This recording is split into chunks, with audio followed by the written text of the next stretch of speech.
I thought I'd do a very quick update on everything because I haven't obviously posted because I've been actually really ill.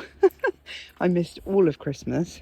Um, and it's just really taken me, it took me about a week. I was pretty much bedridden on and off, and another week really on top of that to even just be able to think straight. My head was absolutely messed up.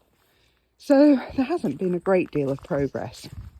But I did get out here for a few hours on a couple of those days, and I have restated these. It's funny, I use that term in art when you restate a colour in your painting because it's faded in comparison to neighbouring colours. So you restate it by painting it over with a brighter, more saturated colour, and it's called restating. And I kind of feel like it's the same with these borders. It has been so wet. Honestly, it's a deluge. It's been a deluge for, well, I mean, ever since the clocks went back and we headed into winter proper, it has not stopped raining. And as you can see, there's really not much definition between my border and my pathway, because where I've walked up and down my pathway, it's just become mud. So, you know, and as I said, I've been ill, so everything's been a little bit exhausting. So I have been quite slow progress. But one thing you will notice is I have more sky here. So this is my seating area, remember, that I made. I have been cutting down this hedge as well. I'll get to that. And I complained when I was sitting here, when I had my new seating area in the summer, and I was looking out across the garden, and I was thinking, why do I have that pergola there? I mean, I didn't put it in, but it came right across here. There were poles right in the middle here of the borders. It blocked this. There was bars across, and you can see I've dismantled most of it. There's still some left, mainly because of the deluge. I haven't been able to get up a ladder safely with saws and things in such wet weather. And then I took down these two that were right in the middle of these borders. So these borders are now much more free-flowing, right to the end of the garden, and the sky isn't cut off. And I really noticed it actually when I was coming from this angle. Excuse the mess, but as I said, I'm re-landscaping. When I look back this way, so normally there would be a big bar across the sky here, but that's gone, and it just feels, the garden just feels huge. The pergola was really cutting off the sky and just cutting up the space. It's really snowing now, look at that. So what have I done then? Apart from make a huge mess, well, it's mess, but it's a planned mess. I know what I'm doing. So I've planted my hedge. These are native species hedges. So I've got like birch, I forget, this is what I mean about having a fuzzy head. I can't even remember which ones I've got. They're all native anyway.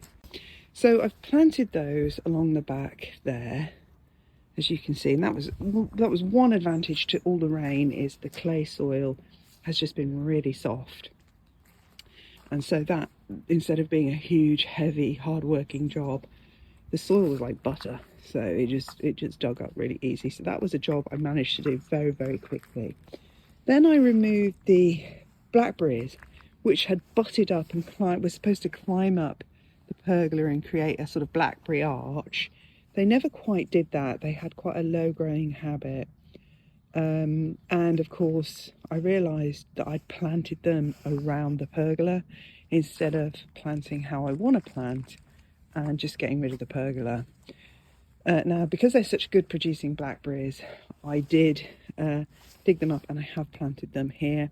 So they will also grow into the hedge with the wild blackberries that also are going to grow behind that hedge. So the other advantage of having the hedge is it'll get rid of this horrible fence, which I hate. It's so ugly. It'll give me foliage for flower arranging. And it will hide the native blackberries, which the birds love, and actually they do sometimes nest in them. So I had one here, a nest. Let me see if it's still here. Oh no, it's not here anymore. But where it sort of gets quite a thicket here, like here, they sometimes hide a little nest. So that's just going to give the birds more protection if they want to build a nest. Also just give more places for birds to live and nest. And the birds, of course, use it as they can run along the back and feed without being attacked. You know, once all these leaves are in full, and it'll all it'll all create a big mesh, and then they'll have a little channel. And I know they do this because they do it on my back fence. They have a little channel here and they run across where the dogs and the cats, by the time the dogs and the cats see them or manage to navigate towards them, they're off. They've already flown off, so they're safe. You know, they can forage for food safely in the gaps, and also they can nest. So it's just going to be better for wildlife, better for me. It's going to look more attractive. It's going to have this nice backdrop. And then what I wanted was the Persicaria orientalis growing up the back here, and I am going to leave a pathway here so that I can navigate around the back of the borders. There's going to be two main borders here, and then another border which I already had here. Gosh, what a mess. That's going to go across there. I have started to cut back this tree here, so there's more light coming through here. This is for the compost heap. This is my potato planter. So this year, obviously I love my flower borders, and I'm going to be filling these up hopefully with alliums. And so certainly for the early flowering in May, it'll be alliums, Canterbury bells, some snapdragons perhaps, ranunculus, and I'll have the earlier roses. So there's another border here, yeah, here, and then that's the only one that's kind of not parallel. And then there's these ones here and here. I don't know where I'm going to put this potato. So I made this potato planter, I built it, and I just don't know where I'm going to put it, because I kind of want it in the garden, but I don't know where yet. So I have to figure that out. These are all jobs obviously still to do. What have I done? I've also pruned my first rose because I moved it. So this rose was actually here, and I realised it's just not the right place. So I've put it here. And as you can see, I've pruned it so that the buds come outwards. So you want the buds to come outwards so that it doesn't clog the centre of the rose, so that there's nice airflow. Once the rose grows and becomes more bushy, it'll still have nice airflow going through, which will hopefully help prevent the disease. We have very bad black spot here in Kent, but you can mitigate it for a little while. I thought I just saw a little blue tip then. You can mitigate it for a little while. As the summer really heats up, it tends to become and dries. That's the real problem, I think, is my opinion, is we have very dry summers, usually, not always, in Kent. So I know England is typically thought of as a rainy country, and it is kind of true, but in the southeast of England we have a more Mediterranean climate, so it's just that little bit drier and warmer, and I think that's why the roses here suffer particularly.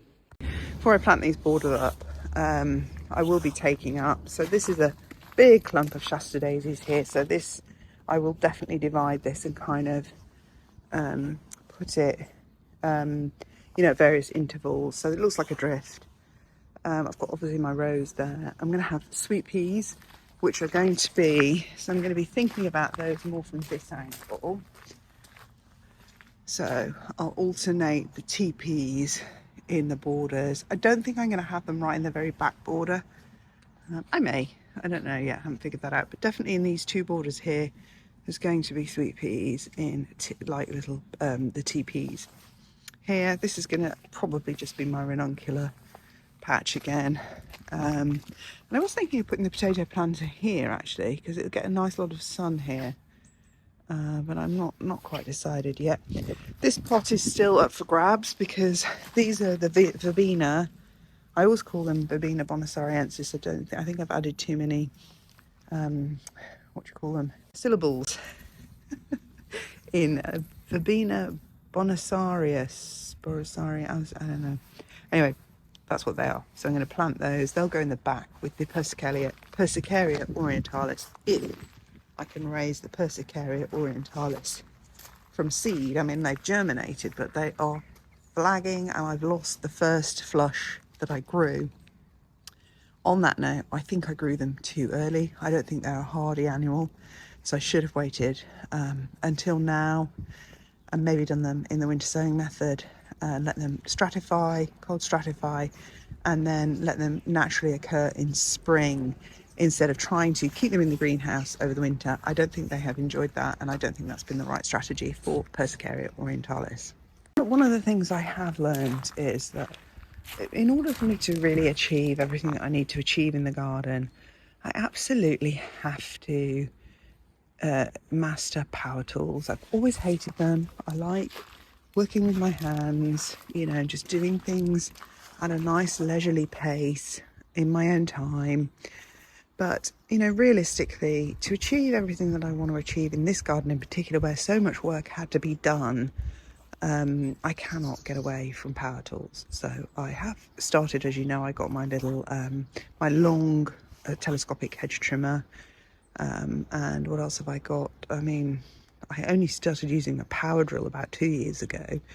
And now I have this mini chainsaw. So let's show you how that works. So yeah, started on here, but you can see this is a huge job. This is to go to the tip, and this, you know, chops up for firewood. So on that note, I thought I'd show you my new power tool. It's taken me a few days to get the hang of it. It keeps conking out, but I think it's more to do with the way I'm using it than it actually not being very good. So I was chopping up this tree for firewood. Thought I might as well have it for firewood, and I thought I'll show you how it works. Right, so here it is. Got it off Amazon. I've already had it jammed. It got string in here because when I was cutting down the blackberry on the pergola, I'd use string to attach the blackberry to the pergola, and then it got caught in here. But it's actually really easy to just take this off and remove the string and just clean it up, and then it was back to working order again. It does jam. It's jammed a few times. The battery is here on the bottom. There's one charging in the house, and then there's this one that I'm using. I've already used it a bit, so I don't know how much it's got left on it. These are the branches I've cut off to create a bit more light in this corner. And I have noticed that so that it doesn't bounce about while you're trying to cut it. So I'll put my foot on it as well. And then you have the trigger and the catch. You have to press both, and you have to hold it because it bounces. And of course, a bouncing chainsaw is dangerous. So you really want to hold it. I hold it here and here, and then I'll cut from the tip. I've tried cutting here and it just jams. So I'll cut from the tip here and then see how we go.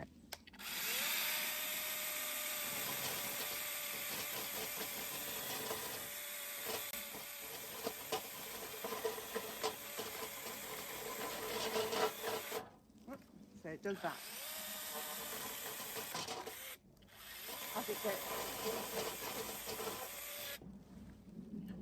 As it gets kind of deeper into the cut, but as you can see, it's a nice log for my fire. A bit wet, but we'll see.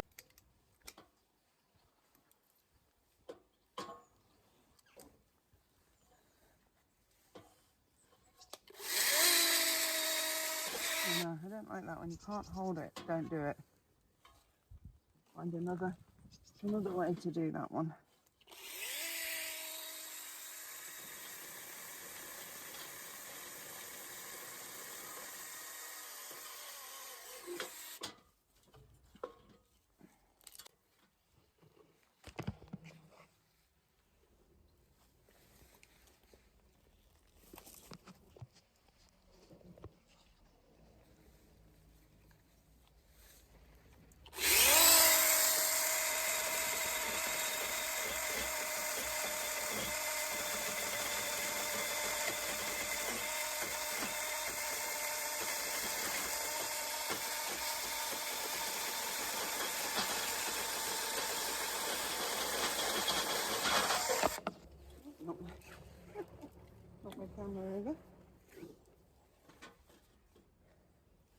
As you can see anyway, it's pretty efficient if you're just cutting little logs and obviously trimming the trees above for the fire, or just hedge trimming in general.